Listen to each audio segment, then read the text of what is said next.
大家好，我们看一下这个盘啊，容量也不知道大小，忘了。2016年自己私拆，盘片是否有划痕，无从考证，至少沾有指纹和灰尘。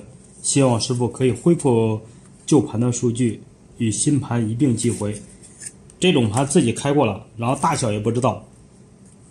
哎呀，董哥一看到也就叹气。我们看一下最后的结果吧。好的，我们在无尘柜里边打开这个盘，到底是什么问题？所以说，开盘环境很重要，不要私自开盘啊。这种基本上成功率就降低了最少80%。看他描述还有手纹，我们看一下。因为手纹清洗盘片非常麻烦，而且恢复数据就是能恢复奇慢无比。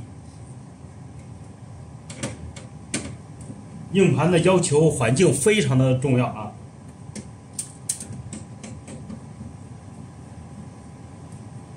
为什么开完盘赶快恢复数据？因为开盘时间长了后，它磁粉在上面，然后开的非常慢。哎呦我的妈呀！老铁们看到了吧？头发丝儿，也不知道这是啥东西。哎呦，这是全都手印了。哟，还进水了。哎呦，啊，这估计难搞了呀。这得清洗盘片了。我们先放这儿，跟客户沟通一下吧，不然的话，这个有可能用20-30个磁头去读这里边数据啊。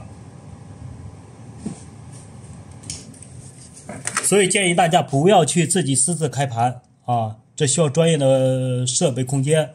好嘞，本视频到这儿，再见，拜拜。